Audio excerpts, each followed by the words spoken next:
look at our one-on-one. It was a late night for these Pirates. They left early in the morning, and we'll see how their legs fare. Well, can this backcourt tandem come with fresh legs and fresh minds to absorb the kind of pressure Duke is capable of applying this year? I think this potentially is one of his best defensive teams in years. East Carolina came from 17 down last night against Norfolk State with 9 minutes to go. And they have gone to a smaller lineup tonight. Ayers, Kersey, and Covington have the whistles, and Duke has the basketball to start. It is Quinn Cook to walk it up. His defense was sensational last night.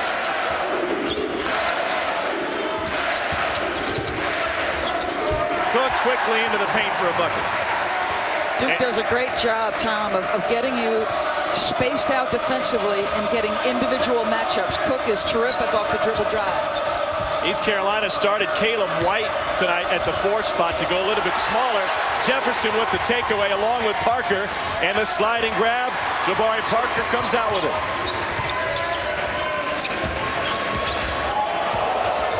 Cook crosses over, wins another one-on-one.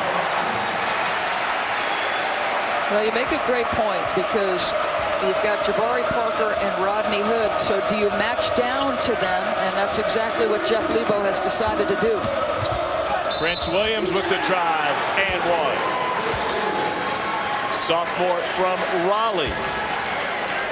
This game has a Tobacco Road feel to it. Just before tip, Mike Krzyzewski came out. He didn't recognize Jeff Lebo because he wasn't wearing a North Carolina uniform. And so the former Tar Heel looks for his second win as a coach in this building after they came from behind last night. I liked it better in those days when there was absolute disdain between the programs. It was rough in the mid-'80s when Lebo was wearing the Tar Heel blue. Got a couple wins in this building as a player, but East Carolina as a program is 0 for 20 all-time against Duke. Rodney Hood has it. But this guy is just, I don't know which you want to give up.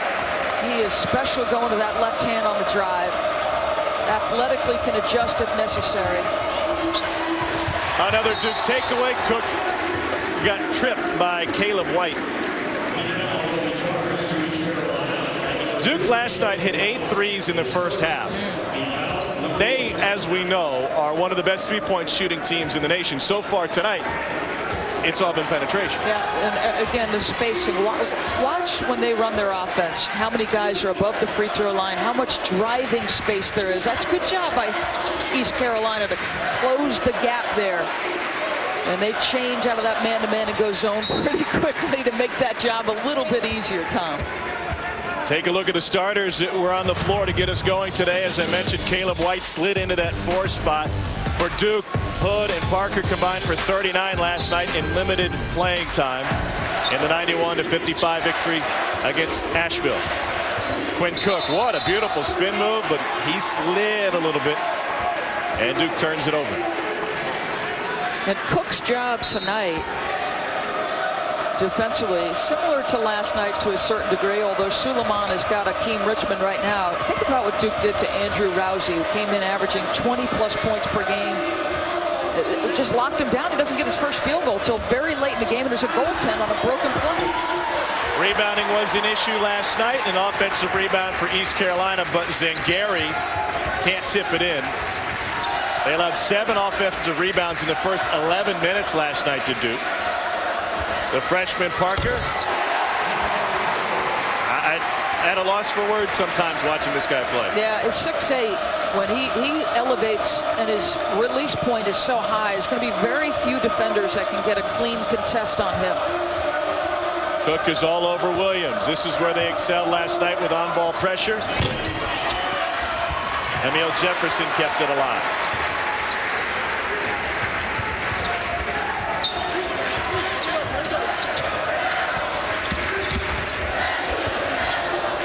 Cook finds Jefferson. Little lucky there. Little lucky, a little athleticism doesn't hurt. The ability to get off your feet and sustain the jump, not to come down and travel. And not trying to pick a pocket.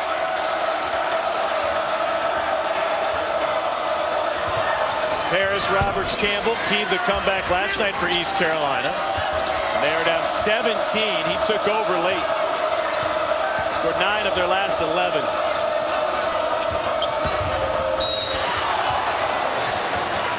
Foul inside on Duke. Duke coaches want energy from their guys early. Yeah, and you know, 6'8" Jabari Parker, if you don't guard him with size, your contest is going to be very difficult. Just work in the post area. Ends up in that short baseline position. Yeah, I mean, listen, if you're Duke and you know that East Carolina walked out of here last night, probably after midnight, had an emotional win, played great in the first 6 minutes and then great in the last 6 minutes, had to come from 17 down with 9 to play. Test them. What do they have in them tonight? How much fight is there if you jump on them?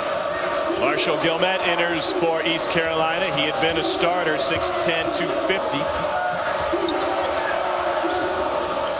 Keem Richmond has tremendous range. This is Gilmet now. To the left. I liked watching this young guy play last night. They put him at the high post area. You know, squared up nicely, surveyed the floor, looked at his options. Good use of the left hand there. Zone again for ECU. Trying to slow down a Duke team which has hit all of its first 5 shots.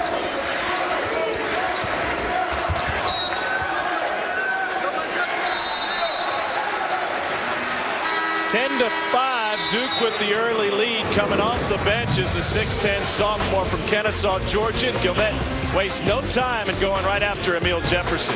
Having to play a significant role. You're essentially 3, 4, and 5 man. You were expecting to be a part of your starting lineup for a variety of reasons are not there. But he's got some nice looking young players. Brandon Stith is a 6'7" freshman out of Virginia who I think, you know, has got great potential. You remember his dad, Bryant, spent 10 years in the NBA, Virginia's all-time leading scorer. Prince Williams with the drive. Parker got a piece of it. Here comes Duke the other way. Jabari Parker, the block, the drive, the finish. How good is that? Now, that's a 6'8" guy on a rake and take, and nobody bothers him. And Quinn Cook will get whistled for a bump out front. He committed just 1 foul in your face defense last night. Well, the fastest thing you can do is stop him right here, because if you don't slow him down, this is what can happen. Traffic doesn't bother this guy. He doesn't get sped up by it. He doesn't get rattled by it. In fact, you almost get the sense with Jabari Parker that the more bodies around, the more his competitive spirit rises. He had 2 uncles that played in the NFL. Tony Moeaki, a tight end for the Chiefs. Harvey Unga was a running back for the Bears, who's BYU's all-time leading scorers. Leading rusher, I should say. Big bodies that move well, just like their nephew Jabari. Here comes Rodney Hood. Trailing is Parker. Good look to Jefferson. Unselfish play. Yeah, you know what? The game is easy for Jabari Parker. And last night he had 6 turnovers, and I don't care, because to me what Jabari Parker was trying to do is make the guys around him feel good. So what about the 6 turnovers? You were pasting your opponent. Make your teammates feel good.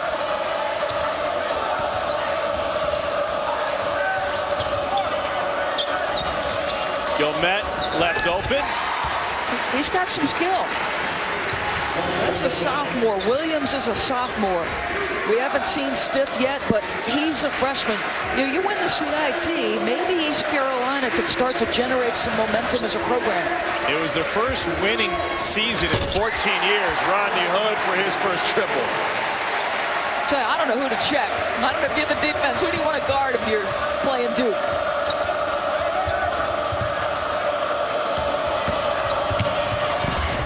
That was the man that took over last night, Paris Campbell. What a stretch by him. He scored 9 of their last 11 points. Had a huge block on the defensive end as well.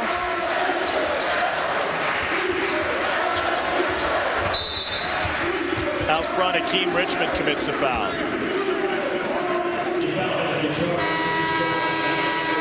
Ten assists on the season for Parker coming into tonight. To me, 2 or 3 times a game, Jabari Parker makes passes that you think pros make. This is just a nice little dump down. You know, everybody's going to contest a jump shot.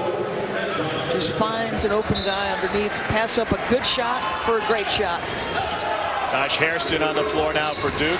perfect start to the game for the Blue Devils on offense.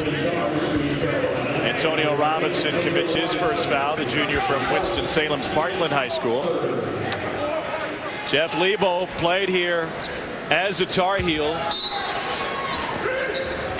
for Dean Smith in some hotly contested battles. He told us this morning, he said, when we were here as a team to play, we wouldn't leave the locker room pregame like other teams come out to get loose, you get some shots up. They said, no, we were too concerned with those Cameron crazies were going to do to us, so we would wait in our little tunnel throughout the entire pregame and come out last minute for a layup line. I love that story.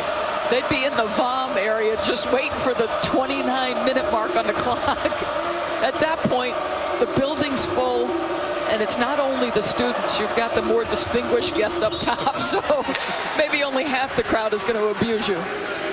Josh Hairston commits his first.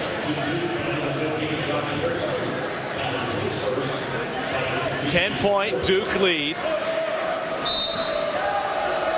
East Carolina coaching staff, like Asheville last night, well aware that you've got to quell Duke's runs, and you never know when they're going to come.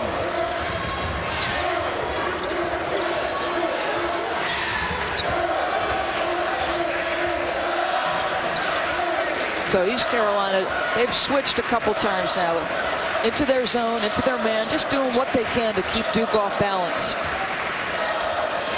Height advantage for Parker, guarded by the 6'5" Williams.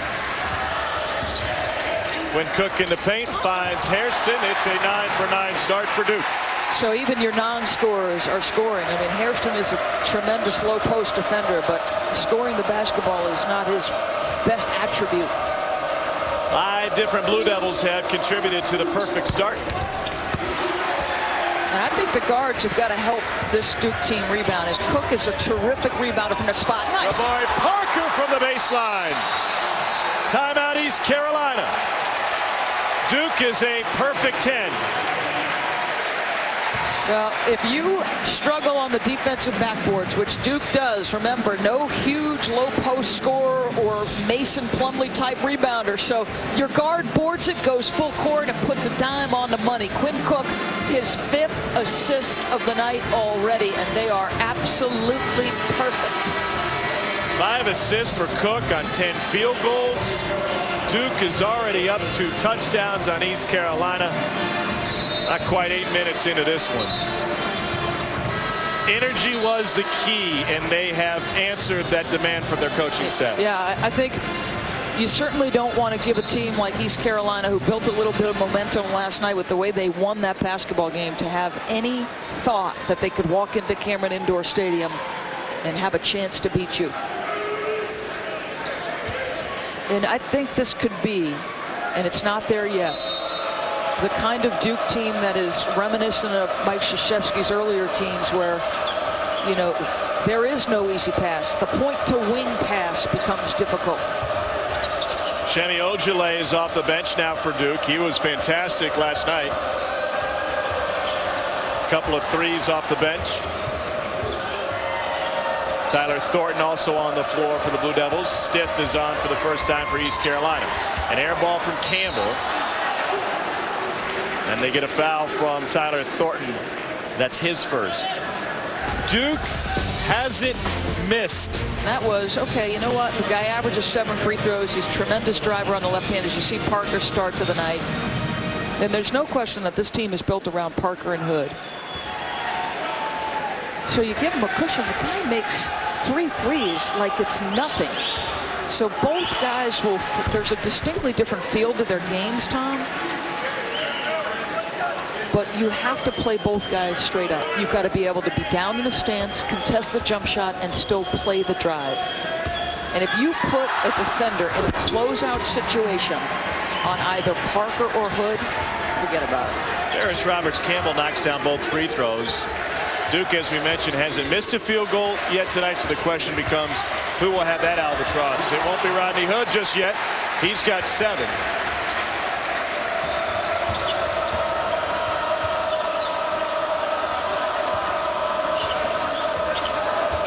You also have to make a decision defensively on who you're going to put on either one of those guys, because they're similar enough position-wise. You probably don't have two good defenders at that spot. Right, exactly right. You might have one elite lockdown defender, but the chances of having two that are good physical matchups for both guys, not likely. Jimmy Ojale lets it fly. He is the one. Quinn Cook, got to get him back on track. Duke 8 threes in the first half last night, just one tonight. In fact, those are only their second and third attempts of the evening.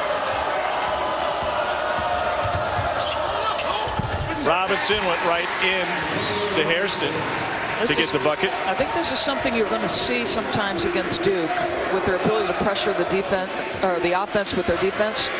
You're going to see the ball handler have to make plays. They might be pounding the rock for a while trying to probe the defense.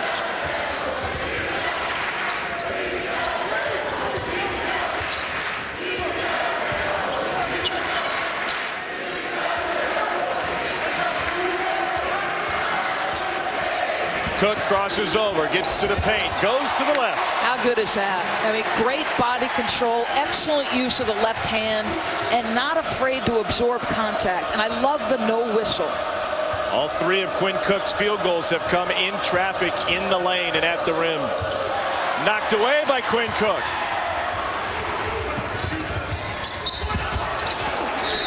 And he hits the floor and will go to the free throw line. It'll be the first on Campbell. Where Quinn Cook has changed is on his mindset on the defensive end. Where he is still very good is off the dribble drive. Rodney Hood, a strong left-handed drive, little adjustment in the lane, and then how about that? You're thinking screens coming. He elects to reject the screen and go right to the rack.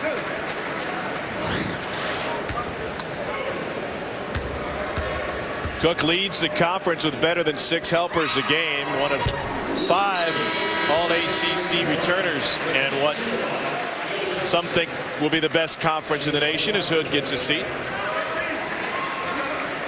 Yeah, I mean, Cook came into tonight, and he already has 5 dimes here, but he came in with 25 assists, just 5 turnovers. I mean, you talk about an assist-to-turnover ratio you can live with if you're Mike Krzyzewski. That's it. And this is a high-tempo team. They're scoring 95, 96 points a game. That's a lot of possessions to be able to limit your turnover. There's no doubt about it. The pace has a significant impact on how many turnovers a team has and player has. Andre Dawkins now on the floor. Tremendous game last night for the returning 5th-year senior.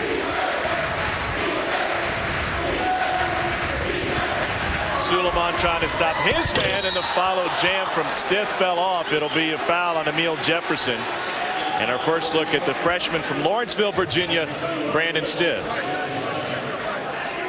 Catch more college basketball tomorrow on ESPNU. First at 7:30, the Mountain Hawks and the Panthers square off in the Progressive Legends Classic.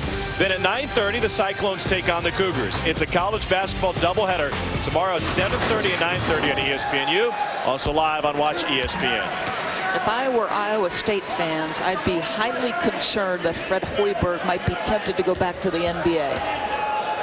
He's done an extraordinary job, back-to-back NCAA tournaments after being picked in the lower part of the standings.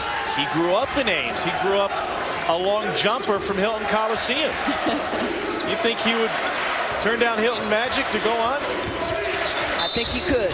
Suleiman draws the foul on the drive. He has returned Hilton Magic to Ames. It's a first on Prince Williams. Sheikh Suleiman, the sophomore from Houston,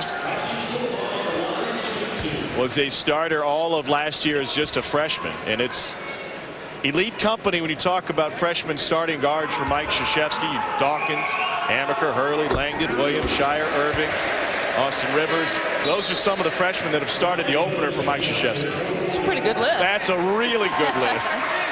You know, it's interesting because he did not start the first game this year. You had Quinn Cook at one guard spot. You had Tyler Thornton at the other. But if you were Mike Krzyzewski, the ideal person to start and take that 2 position is Rashid Suleiman. Why is that? Well, I think athletically his ability to guard multiple positions, the kind of pressure he can put in the passing lanes, And also on the offensive end, he's a much better player than Tyler Thornton. A carry by Caleb White turns it over for East Carolina. Their third turnover. It's a 15-point Duke lead. And I want you to think about this now. If you can bring Thornton off the bench, which is now what you're doing, with Quinn Cook applying much better ball pressure, now you take him out, sub Tyler Thornton in. Thornton's a bulldog, and he's now become a capable three-point shooter. You could wear the opponent's point guard out. Well, that's their goal tonight with Akeem Richmond, who's held without a point thus far, and that's what Quinn Cook and Tyler Thornton did last night against Rousey. Quinn Cook, an effective 8 points and 5 assists. Lone miss was from 3. Baseline out of bounds, and Parker couldn't finish it. Back-to-back night for the first time for Jabari Parker and this Duke team. A little ACC tournament feel. Campbell turns it over. I thought you were moving one level up with that comment. Well, that's next. Yes. And Jeff Lebo's team, as you mentioned earlier, didn't get out of here until after midnight last night.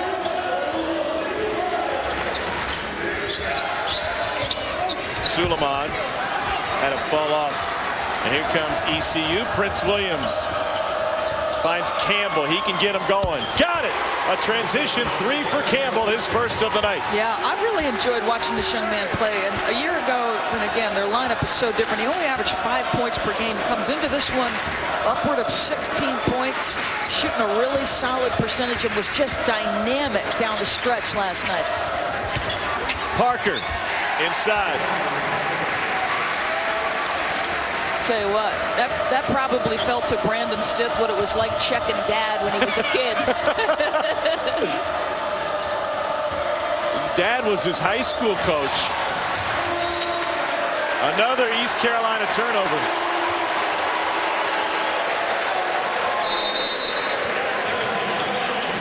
(30-16) the lead for Duke. East Carolina gambled for this. The boy, I was so impressed by, one, his physical size, but also his footwork with his size and ability to dominate. All of them seem undaunted by the weight of expectation.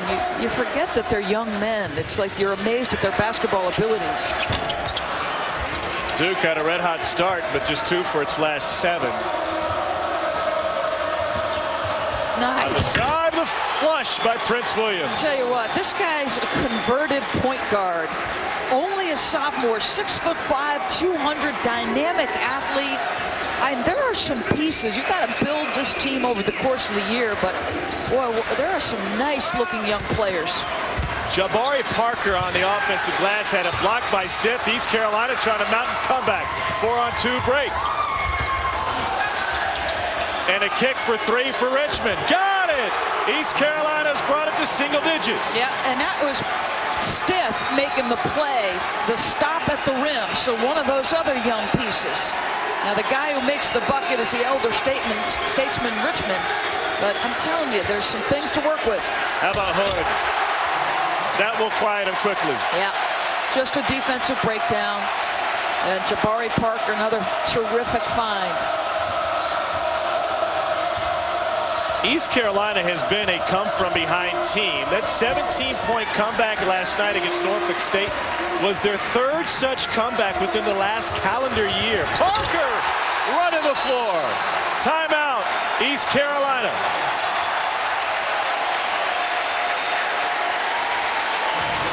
So a great run by the East Carolina team. They show their youth. Right after the run, what happens?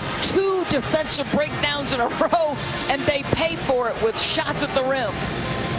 Hello, Jabari Parker. It was a 10-3 East Carolina run, and to Jeff Lebo, that seems like eons ago because he wasn't happy with the defensive breakdowns.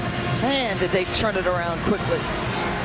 College basketball action continues on Thursday with the Puerto Rico tip-off. Quarterfinal games begin at 10:30 a.m. on ESPNU. Then on Saturday, you can catch the semifinal games on ESPN networks starting at 2:30. Not a bad way to spend your Thursday. Charlotte and Kansas State, Northeastern and Georgetown, the early games. ECU has already used 2 timeouts here in the first half.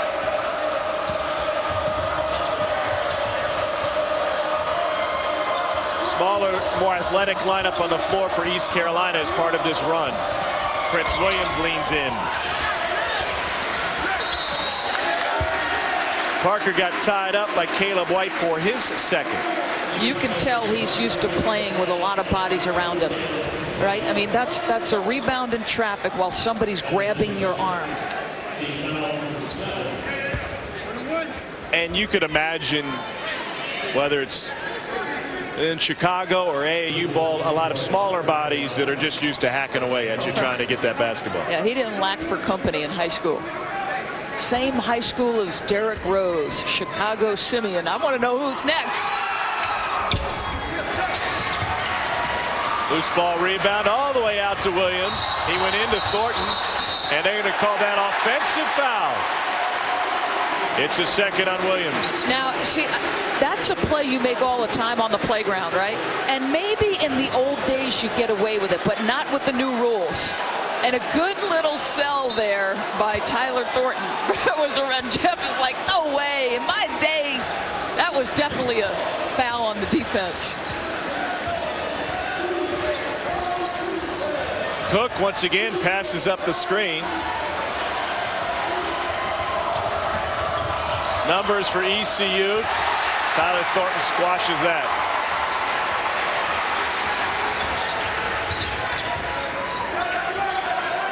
Been a couple of moments here where Duke, because I think they're taking some tough shots, are giving East Carolina an opportunity, but they're not taking advantage of it. Those tough shots, could that be chalked up to going back-to-back 2 games within 24 hours? Some of it. No true point guard on the floor. A lot of young people. Shot clock winding down, taken away by Campbell. Akeem Richmond is a great shooter, but he's only 6 feet tall. Has a hard time getting his shots off sometimes. Out front to Dawkins.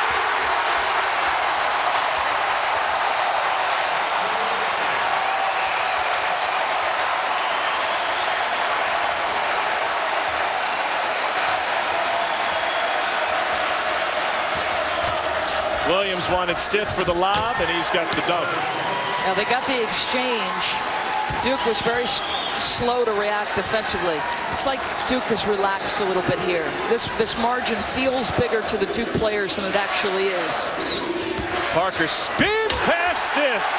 And the reason it feels like that is because they know they can do this anytime they want. Parker had 21 in just 19 minutes of play last night.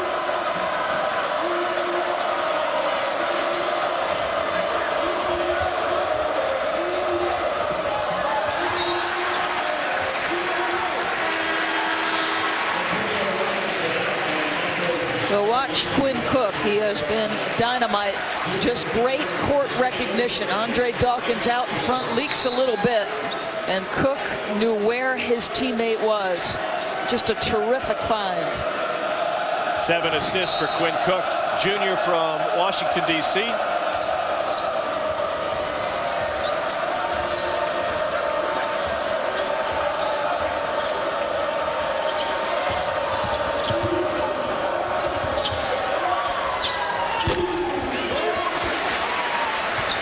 ECU assistant Michael Perry had a great line today. He said, don't let our missed shots become the first pass on their break. Yeah.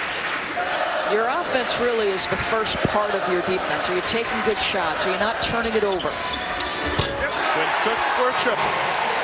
Quinn Cook is balling out right now.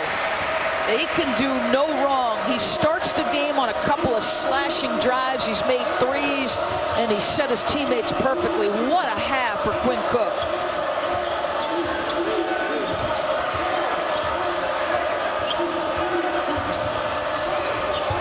Campbell, the foul from White won't go. Inside and one opportunity for Zangari, but Quinn is cooking with gas. He's into double figures in scoring. He's got 7 assists.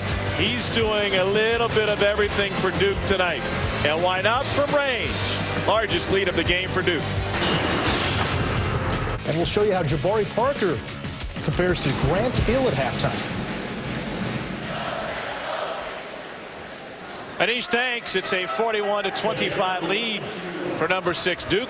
Quinn Cook, 11 points, 4 of 6 shooting, and 7 assists.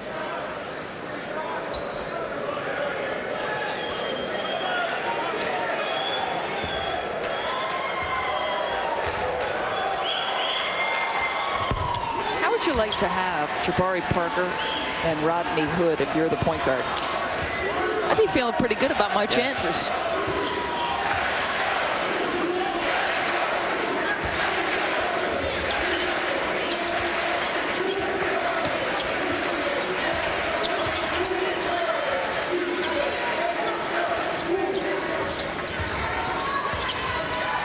East Carolina goes zone. Nice drive. Good split of the defense there. Campbell thought he had a clean block. However, on the floor, Michaels and Gary gets whistled for his first personal foul.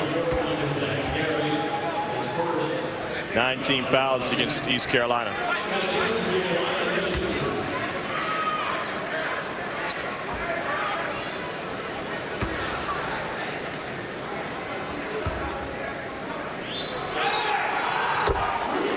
Catch more college basketball this Saturday on ESPNU with the Basketball Hall of Fame tip-off. At noon, the Richmond Spiders take on number 24 North Carolina. And at 2, it's number 3 Louisville against Fairfield. That's Saturday, beginning at noon on ESPNU. Matt Jones knocks down a pair of free throws. He's the 7th player to score for Duke tonight. A Duke team which hit each of its first 11 field goal attempts. Little floater, nice look from Antonio Robinson. Nice drive. Now, Adrian Branch, if I recollect correctly, had a really good freshman year at Maryland. 15 points per game. I think I'm correct on that. I can't wait to hear what this guy has to say about what he's seen from all the freshmen around the country. Tip out, Prince Williams. And a block by Ojale, but there to follow it up, Caleb White on an athletic play. Be interesting to see that one in tape. What does coach think of it? You know, do you go back and take the charge or try to make that spectacular block and light up camera? Back to Adrian. Think how impressive it is to average 15 as a freshman, and then consider that Jabari Parker has 4 straight 20-point games to open his college career. It's only the 3rd time in school history. And you know what shocks me about it? He's averaging 23 on 13 shots. His field goal percentage is 59%, and he's 6 for 8 tonight. So that thing is just going through the roof. He leads all freshmen in player efficiency rating. I'm guessing now Adrian didn't shoot 59% as a freshman. That's probably right. A little too strong from Cook, and it seems like he's injured. And he looked back at Jeff Lebo. Did he run into Jeff Lebo on the follow-through? Cook is glancing at the head coach for East Carolina, and he's kind of wringing his hands a little bit. 9th turnover for East Carolina. And now Quinn Cook's trying to explain to Brian Kersey what happened. Jeff Lebo still playing defense? Well, he's looking down there, sort of shaking his head like he doesn't like what happened. We're going to try to check tape and see if we've got it. We need the spy cam. They may feel like Jeff Lebo's a spy when he walks into camera. Doesn't it feel like the margin's greater than 13? Absolutely. Cook. And for 2 reasons, Duke's efficiency has dropped off a little bit, but their defense, you said they could score at will whenever they want. When they turn it up defensively, East Carolina doesn't have a prayer. Are they taking possessions off, or is East Carolina just executing better? Well, I think East Carolina has shown a couple of guys who have, you know, dynamic ability off the dribble drive. They've gotten to the rack. They've actually missed some shots at the rim. Little floater. Another one for Robinson. You see what I'm saying? Like, how many times have I said against Duke, you're going to have good individual players making plays off the bounce, and Mike doesn't like what he sees. 9-2 East Carolina run. Well, one of the iconic photos in the history of Duke basketball came during a national championship season. Can Jabari Parker get there? Can he take him to a title game? Oh, I don't think there's any question. He wouldn't do it by himself, obviously. First of all, he's got a pretty good head coach on the sideline helping him get there, and some very good players around him.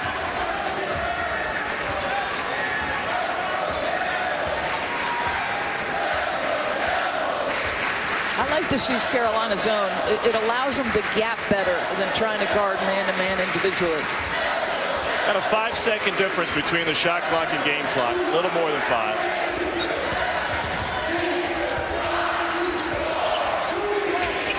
Dawkins forces one. East Carolina's tightened up their D. Chance to get one off, and a heave at the buzzer goes wide. It's a 43-32 lead for number 6 Duke at the break. East Carolina, a couple of runs, but Quinn Cook consistent throughout. 50% shooting, 11 points at the break to lead all scores. Let's take you to Anish Shroff and Adrian Branch with your Sports Center U halftime. East Carolina with 14 second chance points, as you mentioned, 9 offensive rebounds. ECU is +3 on the glass.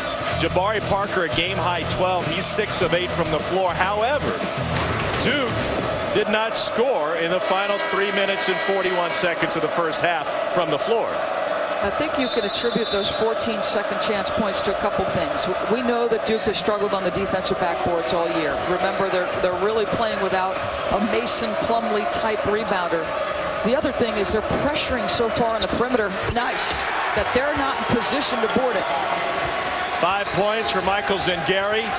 East Carolina sticking with their smaller lineup that they went with to start this game, with Gilmet on the bench, trying to extend that zone.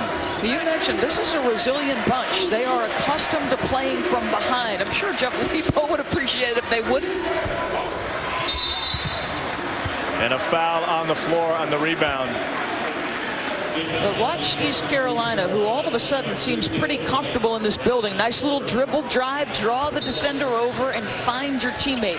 Now, outstanding job by Zangari to go ahead and move without the ball and make himself an option. That was the third on Caleb White. He stays on the floor for the time being. Not only is East Carolina a good come-from-behind team, but they know how to win close games. 8 of their last 9 games decided by 1 possession have ended in ECU wins. And they were almost exclusively zoned down the stretch of that first half.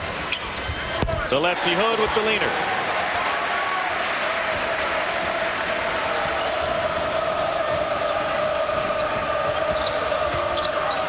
White. And 5 to start the second half for East Carolina on 2-for-2 shooting. Usually see Duke as a team that drives and pitches to 3. Nicely done.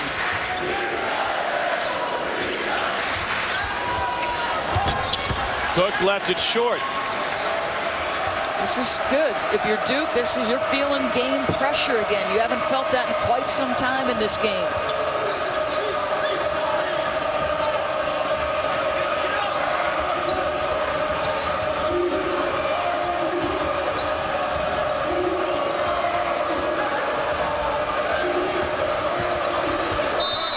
With the drive, and this is part of Asheville's game plan last night, to spread the floor to try and find some lanes to drive, because the ball pressure can be so great.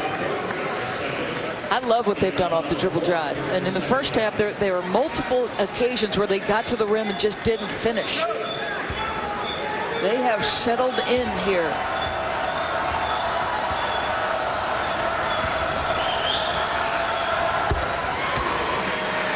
Campbell is a Charlotte native from United Faith Academy. Was 6th in Conference USA at 40% from 3 last season.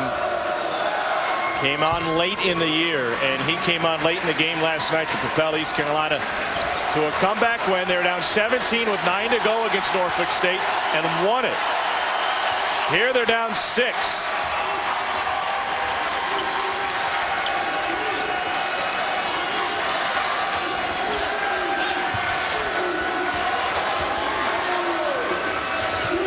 Emil Jefferson with the jam. Nice pass by Tyler Thornton. Really nicely done. That zone is stretched out a little bit. Corner three from Richmond. Got another one. And East Carolina's not going anywhere. We saw this last night where they started to string together threes.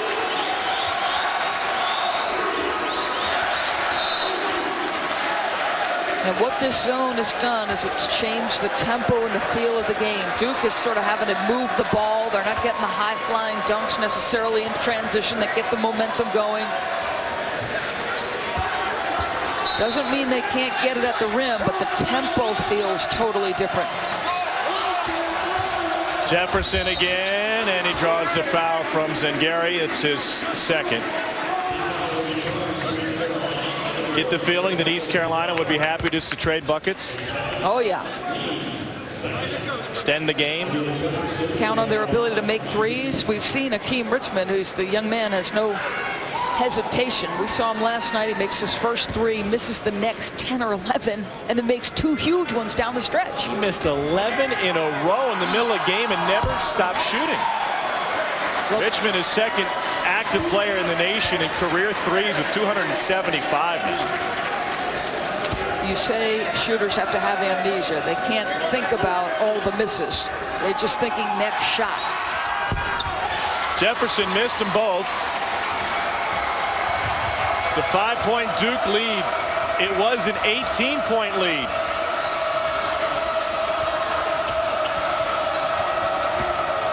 Campbell gets by his guy but can't finish.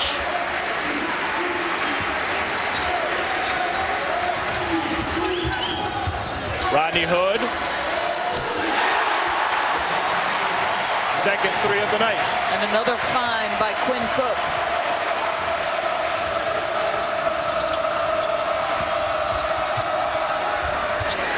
Tell you, they do a great job. Williams at changing their pace. Williams, Campbell, I love how they change their pace at the end. Parker couldn't finish the jam. It was inside, turned away by Zangari. How about that play? Jabari Parker, that won't happen often to him. Timeout East Carolina. 6-point game after being down 18 with 3:41 to go in the first half. Their defense closed the half, and now it's their offense. It's red hot with some help defensively. It's not often that the athleticism of Jabari Parker will be sent back. You know, we've been talking about Duke and its potential on the defensive end. Well, they have gotten beat consistently off the dribble, and I kept referencing the score and feeling like the players from Duke felt like it was a bigger lead than they thought. Can't relax against Carolina, East Carolina. They're here to compete. They did not quit. 17 down with 9 to play last night. They're not going away here.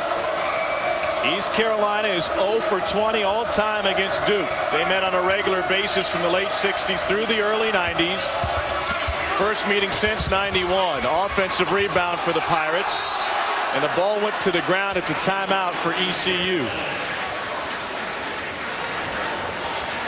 Only one timeout remaining. Zangari went down with the basketball on that offensive rebound.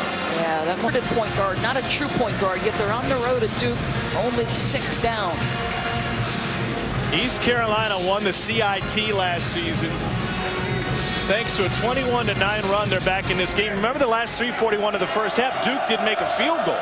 So that was part of that East Carolina run to get them back in this game. All of a sudden, they've stopped turning it over. They've settled into the game, and they're playing with house money. There's only one team in Cameron Indoor Stadium that's got pressure on them tonight, and that's Duke. Ripped down by Hood. Quick Cook. And it's taken away by Campbell. Here comes East Carolina. Richmond will yank from 3. Not a bad shot for him. Well, I think Lebo gives him an awful lot of freedom, and I think there was no shock whatsoever from Coach Lebo that he fired that. Now, if you ask me, do I think it's a good shot? No. I didn't think Quinn Cook's shot was a good one either, though. Parker working hard to get position against his 6'3" Campbell.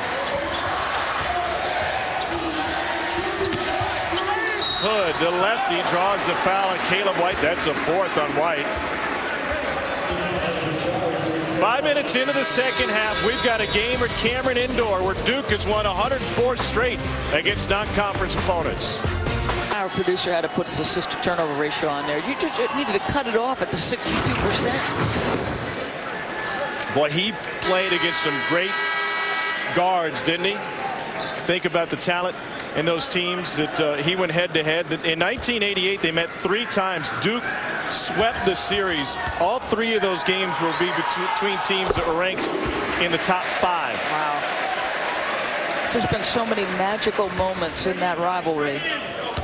Consistently voted the best rivalry in college sports, basketball in particular. And see, Hood is the guy who just makes 2 free throws. I think he is the guy this team will look to for leadership in tough moments as this season wears on.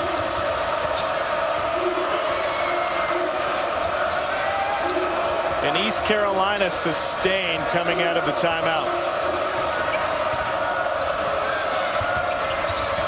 Williams finds his man, and it rolls home for Gilmet. Really good things have happened off the dribble drive for East Carolina. They're getting in the lane, and they're either creating opportunities for the driver or the people around him. Sitting in that 2-3 zone with good activity.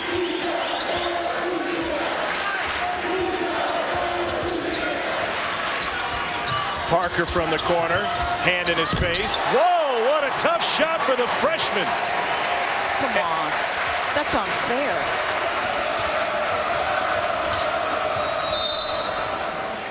He had a 6'10" hand in his face. It looked like he mishandled it. I mean, it didn't look like the catch was necessarily clean. Either that or he had some doubt about, see, he was thinking drive there. And he's just, what is that? That's a professional basketball player basically measuring up the defense, right? He's not letting anybody speed him up. He's making a catch. He's measuring, and then he pulls the trigger. That is so good, Jabari Parker. When his team needed it, nursing a 6-point lead, he makes it 9, and now a foul inside will go against Parker, trying to defend Gilmet. It's the second on Parker. Tried to force it to Gilmet. Thornton was there. He called him a bulldog last night. Yeah. He shows you it right there, right? I mean, he might be limited in certain respects on the offensive end. He ain't limited with his mind or his toughness. Go ahead and scrap Tyler Thornton. Those are the kinds of plays we've come to expect. That is fabulous. Duke hasn't lost at home to a non-conference opponent since February of 2000 when St. John's escaped with a 1-point win against a number 2 ranked Duke team. 104 straight. As well as Cook's played, there's been some over-penetration, tough shots. Campbell, too strong. Right? A couple of times Quinn trying to do too much. You like it because he's playing with a chip on his shoulder, but against higher level competition or competitive teams, this is going to hurt him. Parker in traffic. Wow. Couldn't get the touch. And is it as much of anything the timing of those shots that bothers you? Absolutely, no question about it.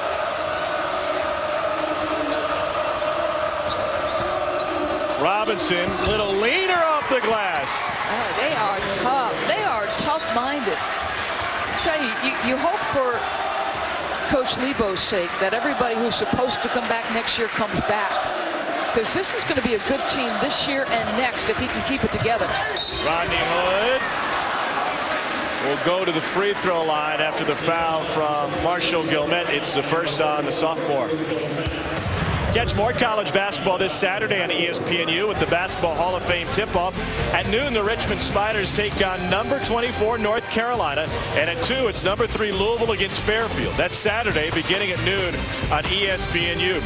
So you're looking forward to North Carolina and Louisville playing, perhaps in the championship of that Hall of Fame tip-off? Anticipating that possible matchup for sure, no question about it. I like what Coach Pitino had to say about Mr. Hancock, who missed some time with that, I believe it's an Achilles injury, missed some preseason time. He said he will not miss a beat. He's the smartest player I've ever coached. with Hancock. And it's all I want to say. Speaking of smart, what about Chris Mooney at Richmond? I mean, they saw what Belmont did in the Dean Dome. Chris does a terrific job. I've had his teams a couple of times. 18 now for Rodney Hood, Mississippi State transfer.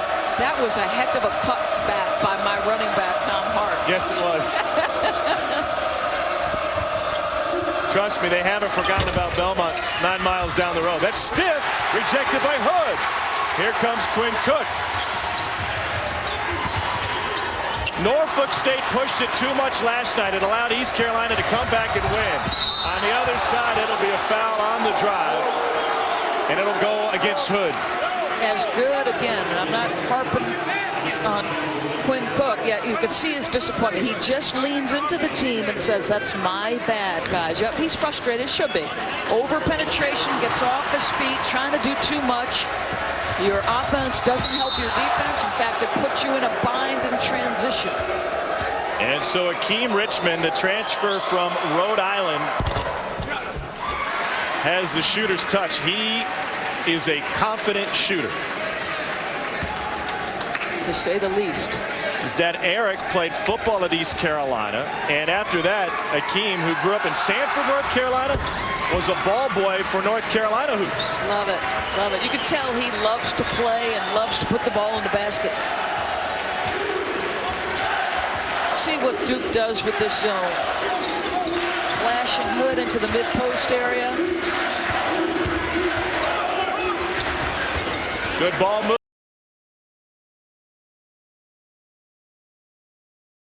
Putbacks. Amid a battle of hands, it was Parker. Oh, they say it was East Carolina who stepped on the end line. Quinn Cook is 0 for 4 in the second half, and only 1 assist against that 1 turnover after a magnificent first 20 minutes. How about this inbounds? It's blocked by East Carolina. Stitt got a piece of it. Pirates on the run for 3. Yes, sir! Akeem Richmond with his third 3 of the night. Love it. Just mentally tough, physically tough. This is an East Carolina team that walked out of here after midnight last night in an emotional win for Jeff Lebo. Parker again leaves it short. East Carolina has whittled the lead to 4.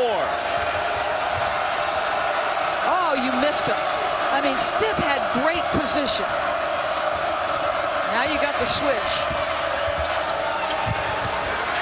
Dribbled too far in. Parker with the steal. Leading the break. Willing to push. And he draws a foul on Campbell, which is his 3rd. Why is Duke in such a hurry? Yeah, well, that's what you'd say off of this inbounds play. Why is he going like on a drive where he's going to meet size at the rim? Because this is what it led to. And this is on multiple occasions here in the second half where Quinn's poor decision-making has had a negative impact on his team. Now, let's remember this. You and I sat with Steve Wojciechowski right before the game. And we were talking about Quinn Cook. And he said he's got such a big personality that if he's, you know, sort of playing chippy and in a good mood and everything, the entire team picks up that vibe. There's Steve Wojciechowski. Now, it's important. He can't hang his head. It's good to see him clapping his hands right there, Quinn Cook.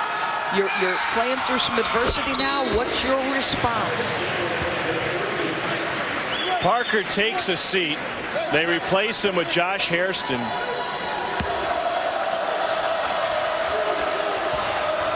Duke has led the entire game.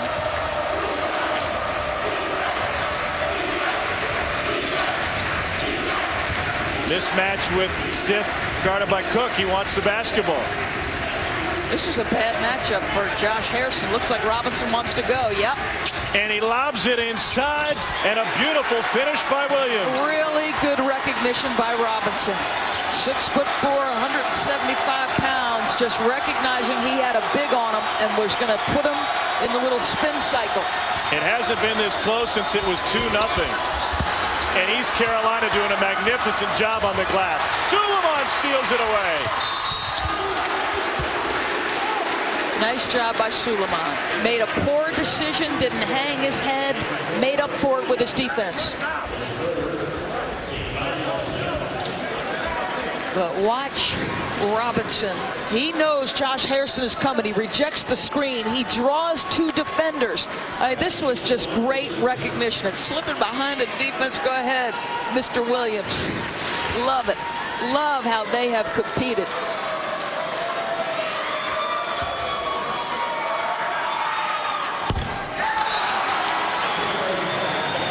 Rashid Suleiman came in averaging 10 points a game. He has yet to make a field goal tonight. Harrison back to the bench. Well, the lack of turnovers here in the second half, significant for East Carolina. They call them avoiding pick 6, right? Don't turn it over in a live ball situation against Duke. You're going to get dunked on. They've been terrific. Duke is a team of runs. They had an 11-2 run early in the first half to go up 21-7, but nothing of that sort since.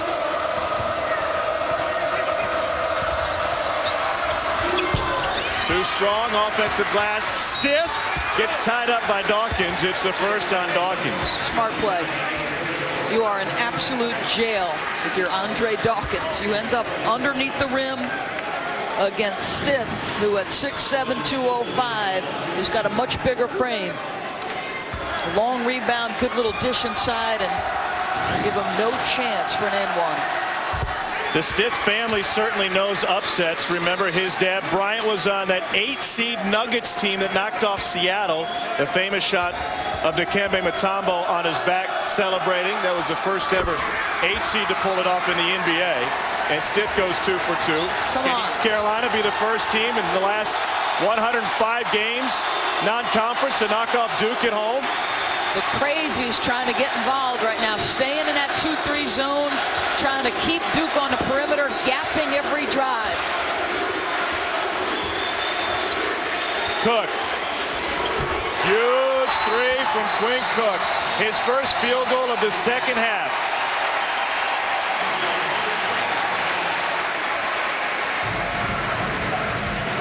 Duke takes a timeout. And Cougars. College basketball doubleheader tomorrow at 7:30 and 9:30 on ESPNU. Both games also live on Watch ESPN.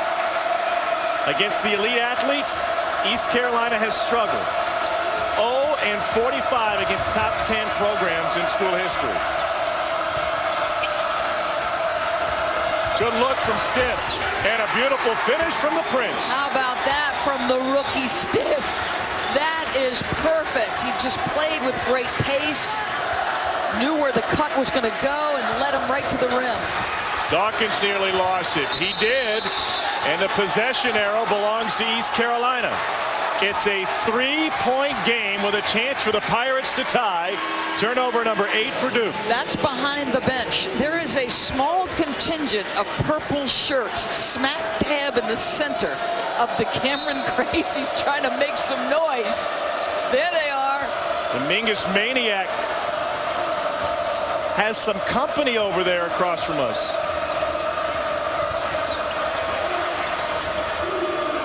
Well, I thought last night's game was enjoyable between Norfolk State and East Carolina. Caldwell walked with it. Was defended by Hood. Tough defensive play, the new emphasis on rules this year, to stay in front of a driver. It really is. You know, you think about the old zigzag drill that you used to do as a kid with your hands behind your back. You better pull out that drill because it is not easy to guard with your feet only. No arm bar, no hand checking.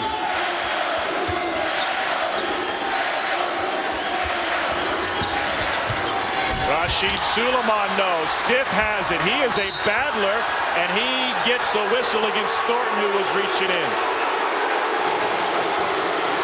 ACC should get used to the name Stitt. His little brother will be at Virginia next season. His dad, the all-time leading scorer at UVA. Well, how about the rookie? Go ahead. Go challenge that shot, Brandon Stitt, and then be tough with the ball in traffic. Yes, sir. Tell you what, this young man could start before it's all said and done, before his rookie year is over. He's got some nice game and a little toughness.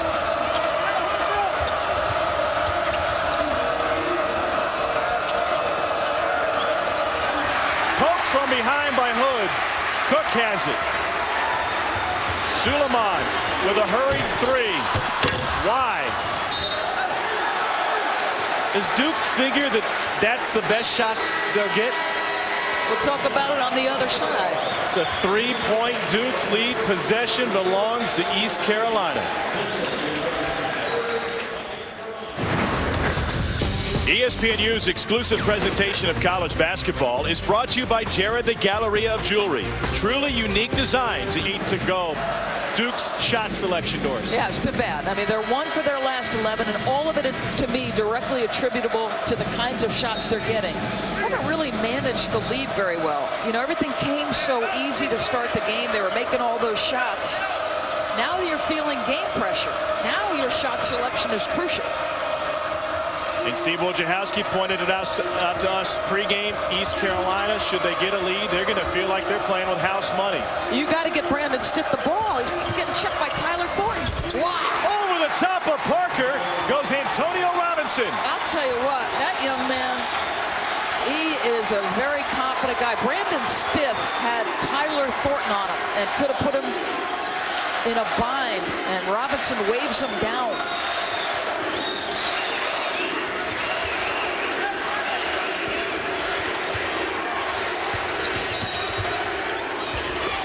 They're going to get a hand check here. Yeah. This is where it's tough, boy. Tell you what, ball enters into the paint. You get against the zone. You get a one-on-one matchup that you like. Hood against Stitt. He's going to use his quickness to go around. And there is nothing a defender can do. Come on, you can't even put a hand on him. And now it's one-on-one for Duke. Free throws the rest of the way. Rodney Hood has 18. Biggest issue for Rodney Hood was getting him back to game speed after sitting out a season transferring from Mississippi State. Yeah, he was the best player in practice on many occasions, according to Mike Krzyzewski a year ago. And that's with the likes of Mason Plumlee, Seth Curry, Ryan Kelly, as your program guys. Lead back to 3. Hood perfect, 6 of 6 from the line. Williams drives, and a blocking foul will go against Rashid Suleiman. First on Suleiman. That young man's crossover's been hard to handle, and it's a high crossover. This is the end of the play. Suleiman, he does a nice job adjusting to try to avoid contact late, but it's been, this is the cross. How you doing, crossover? That's a high crossover. The key to that dribble all night long for this guy is your crossover has to take you somewhere, right?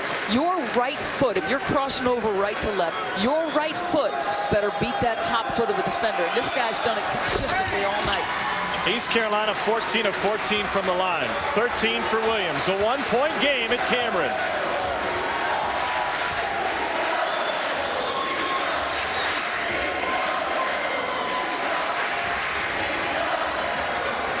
Jabari Parker. He's made 1 corner 3 in this half. Not that time. Thornton gambled with the steal. Here is Stitt. No whistle. Parker has it. And a whistle to stop play. Open floor foul will go against Antonio Robinson.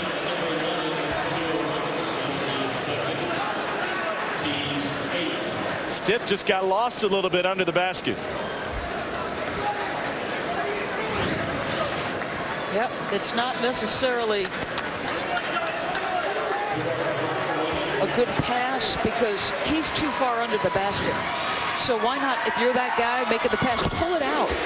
Pull it out, reset your offense. Because even, listen, Stitt has got good hands, but it doesn't matter when he's catching it that far underneath the rim with that many white jerseys around him.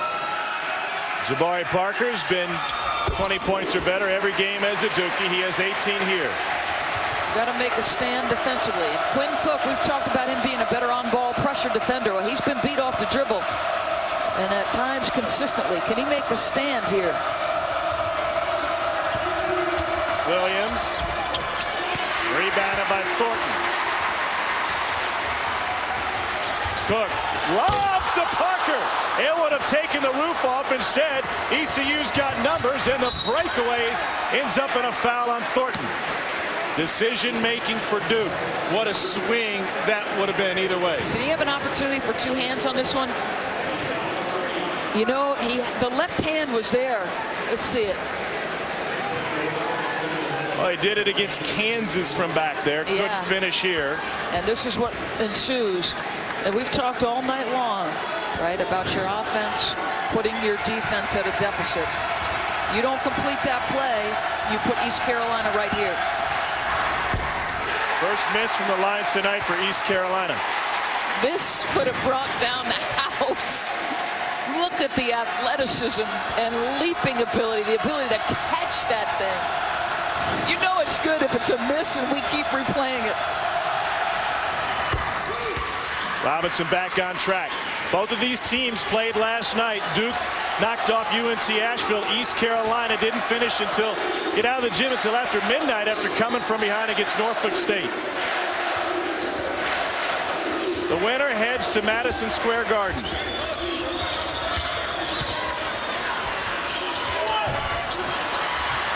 Suleiman crashes the boards but gives it up.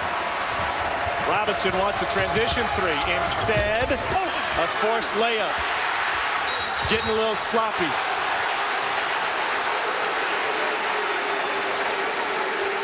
Both teams pressing a little bit, right? This is probably the first time competitive basketball game, certainly, or one of the few competitive basketball games, possession game that you've played.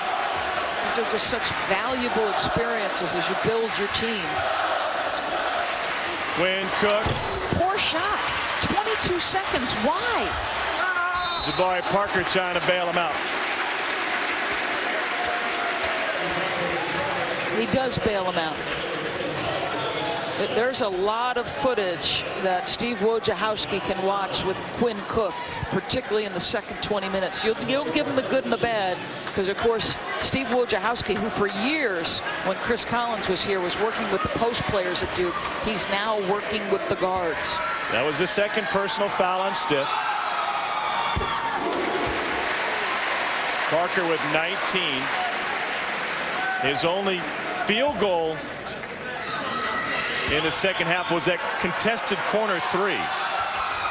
Yet the zone has been problematic. I mean, they have played that 2-3 zone. They spread it out wide on the bottom side, almost like Syracuse does at the forward spots. This is their horn set. Stiff left it short. Parker in the open floor.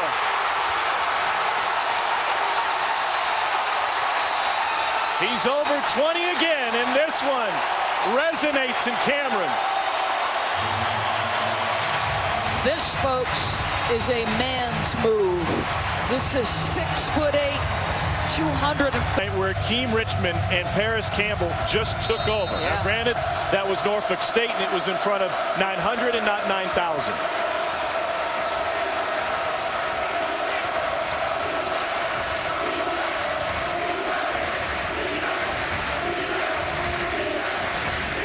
Switch the matchups here. And see, Duke does a lot of exchanging on the perimeter.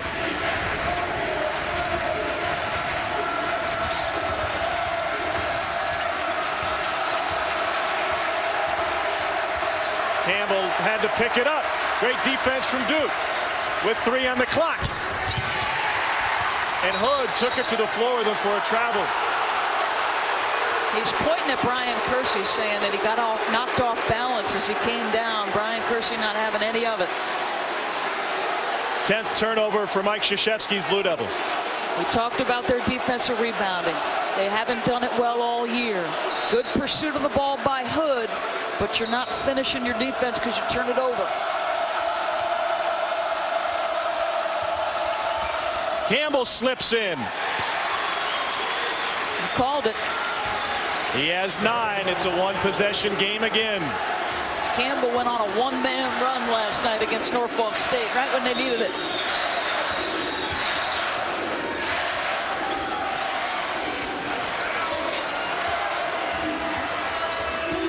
Suleiman goes baseline. His little floater is good.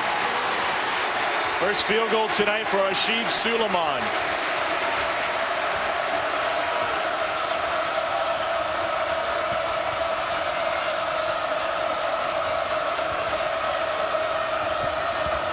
Campbell Last night in the comeback, he scored 9 of the last 11 for East Carolina. They won it by 2 thanks to a 23-4 run to close the game. They worked so hard this morning to shoot around East Carolina, doing everything hard on the offensive end. It has translated to this game.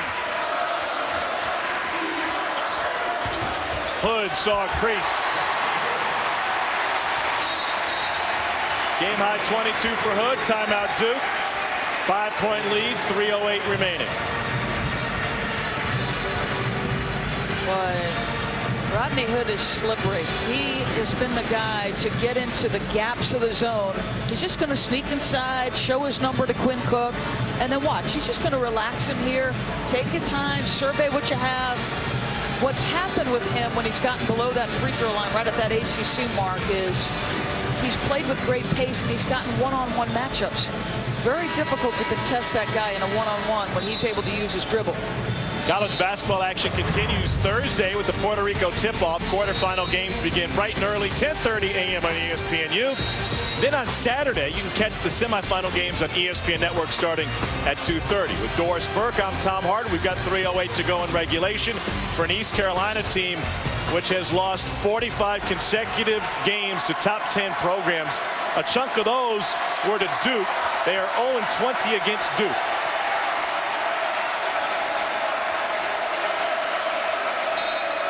Don't you think Akeem Richmond, their three-point gunner, is just begging for a look? He's got the bulldog Tyler Thornton on him. Can he get one off? Now they switch it again, switching all perimeter screens.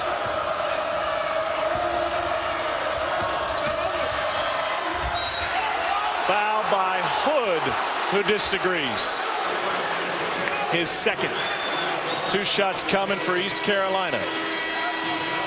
Once again, ECU trying to make it a 1-possession. And 2 free throws on the way for Antonio Robinson.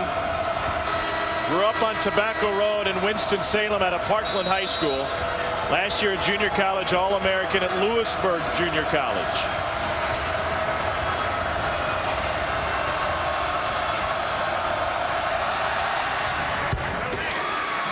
Well, you got to believe, make or miss this, East Carolina's dropping back into that 2-3 zone. Remember, they played some man in the first half. Duke went for 28 points in the paint, some of that in transition. In the second half, they've got just 8 because they have been staring squarely at that 2-3 zone for the second 17 minutes that we played here in the second half.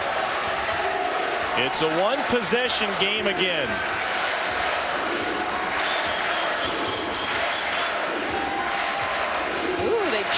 They change it defensively and go man-to-man. Hood. Stoppage with 2:34 to go. That's on Campbell. That's his 4th, and that's trouble for ECU. The junior from Charlotte was the catalyst on both ends of the floor last night in their comeback. Good job by Duke getting their offense organized, recognizing the man-to-man, and getting Rodney Hood moving in the direction of his strong hand. And the lefty Hood remains perfect from the free throw line, 7 for 7.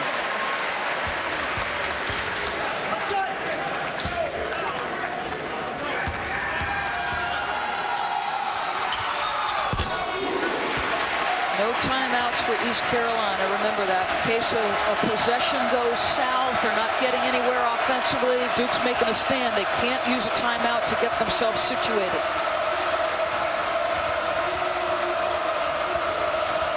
Boy, Stith has gotten posted up pretty good a couple times. They've missed him.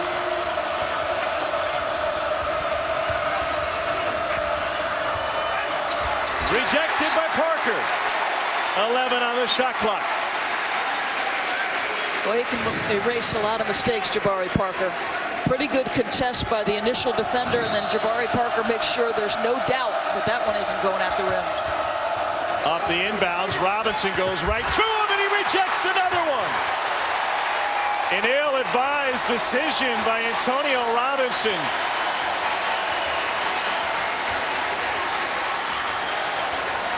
All of a sudden, an 18-foot jumper doesn't look so bad.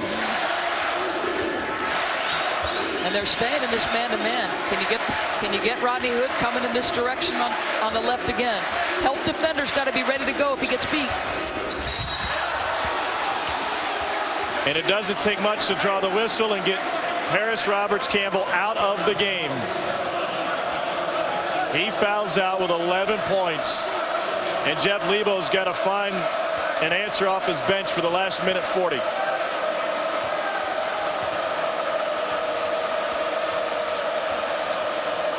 Jabari Parker, we have seen him make some spectacular offensive plays. He has been a difference maker on the defensive end again. 6'8". His teammates get beat off the dribble drive, but he says twice on the pipes, no sir. 3 lasting plays if Duke holds on. Those 2 blocks and Parker's coast to coast after challenging a shot underneath. You know how in the NCAA tournament sometimes you need somebody to carry you? Everybody else is struggling, can't make a shot, but you got one guy who's a next level guy. Caleb White enters the game for the disqualified Paris Roberts-Campbell. Rodney Hood's got 25.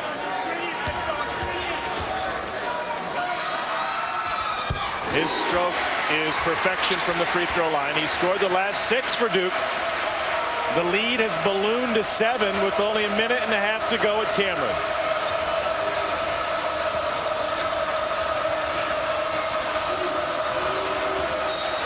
Oh, Tyler Thornton, that's frustrating. You know, he's trying to make a great play because he knows Richmond is not a ball handler. So he's trying to get in his grill and make him turn it over. Did he foul him, though? Is that just a quick whistle to the new rules? I wouldn't mind seeing that again. We always get the benefit of the replay. The officials got to make that call live, but boy, oh boy. Akeem Richmond at the free throw line. Now the key to remember it though for this official is they're to make this call no matter when the time is, and you're not supposed to hand check. So let's see. Look clean. I'm sure Paris Roberts-Campbell saying the same thing about his 5th foul on the other end seconds ago. No, you're right. You're absolutely right. Baker's dozen for Richmond. 5-point game. 1-2-1-1. That was effective against Norfolk State last night. They'll be opportunistic with traps. Pull it out. Cook feeds Hood instead. 28 for Rodney Hood to tie his career high. Off balance, off the mark.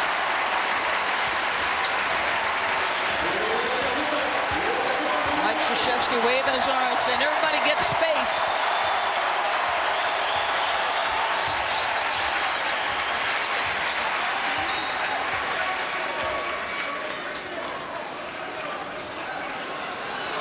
What did Roger Ayers see?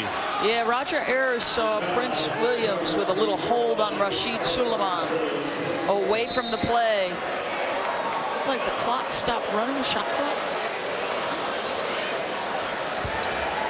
It's the 4th on Williams. Caleb White also has 4, but that's the least of the worries for East Carolina, trailing 7 with 43 seconds to go. Ryan Kersey to the scorers table.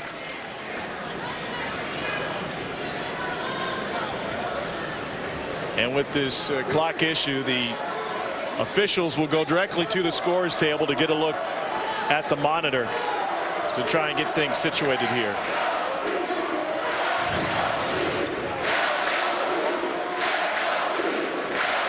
Looked like about 51, and it kept running down to 43. I think everybody was surprised by the away from the play whistle, including the clock operator. And especially Mike Krzyzewski.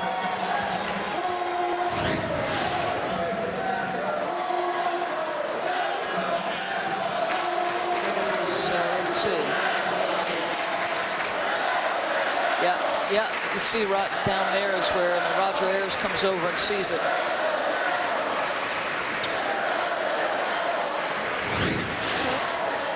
49.8.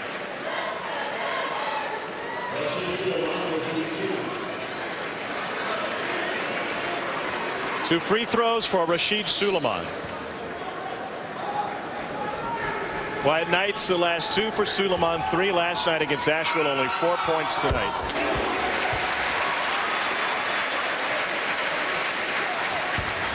The value of getting into that bonus situation early. And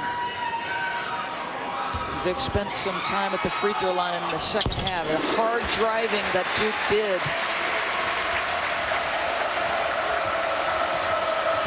Pirates are going to need a flurry late. Williams has 15 now. 7-point game. Got to pull it and stay spaced. Hood fouled by Caleb White, and he is done with 36 seconds to go. We discussed this last night with UNC Asheville taking on Duke, and that is the experience of taking on an elite program.